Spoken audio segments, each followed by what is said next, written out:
जय हिंद दोस्तों, आप सभी का स्वागत है मैथमेटिक्स इन रियल लाइफ की इस वीडियो सीरीज में। और आज की इस वीडियो में हम लोग समझने वाले हैं महाकाल और मैथमेटिक्स के बारे में। तो वीडियो का आनंद लें। मैं आशा करता हूं कि मैं आपके समय का पूर्ण उपयोग कर पाऊंगा। तो आज के मैथमेटिक्स में एक टॉपिक है जिसको हम लोग बोलते हैं आर्किमिडियंस प्रॉपर्टी। इसको समझने के लिए मैं बात करना चाहूंगा सेट ऑफ रियल नंबर और सेट ऑफ नेचुरल नंबर के बारे में।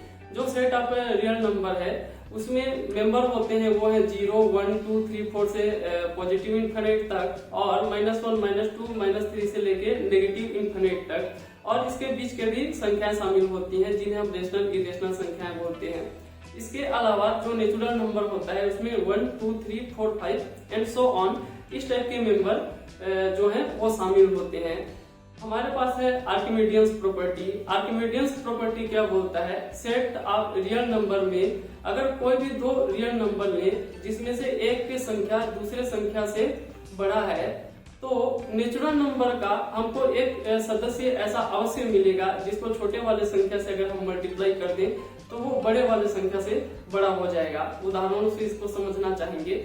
मान के चलिए हमारे पास दो रियल नंबर हैं जिसमें से एक 2 है और एक 5 है। तो हमारे पास यहाँ पे नेचुरल नंबर का एक नंबर 3 ऐसा है जिसको अगर मैं 2 से मल्टीप्लाई करूं तो 3 × 2 6 हो जाता है, यानी 5 से ज्यादा हो जाता है।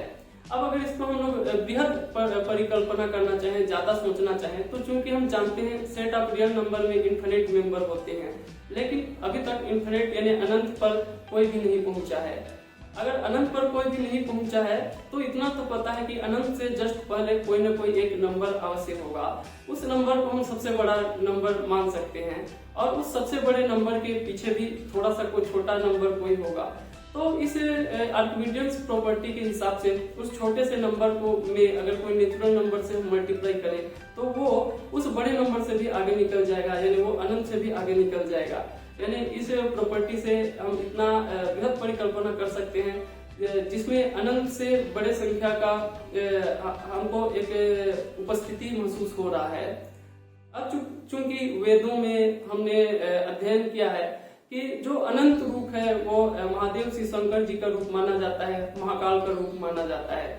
यानी कि अगर इस सिद्धांत के हिसाब से हम देखें तो महाकाल से आगे बढ़कर भी किसी एक परम शक्ति की उपस्थिति संभव है।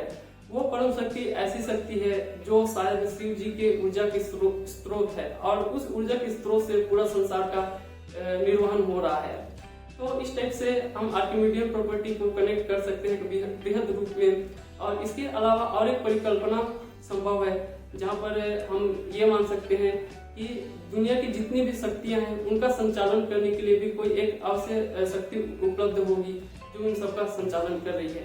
तो मैं आशा करता हूँ कि आपको ये छोटा सा वीडियो समझ में आया होगा और आप इस वीडियो का आनंद ले पाए होंगे और आप कनेक्ट कर पाए होंगे कि किस टाइप से आर्किमिडियन प्रॉपर्टी महाकाल से कनेक्टेड है। हम 0 से लेके महाकाल तक जा रहे हैं मैथमेटिक्स में। तो ये है आज का छोटा सा वीडियो। आशा करता हूँ आपको आनंद आया होगा। आपका दिन शुभ हो। जय हिंद।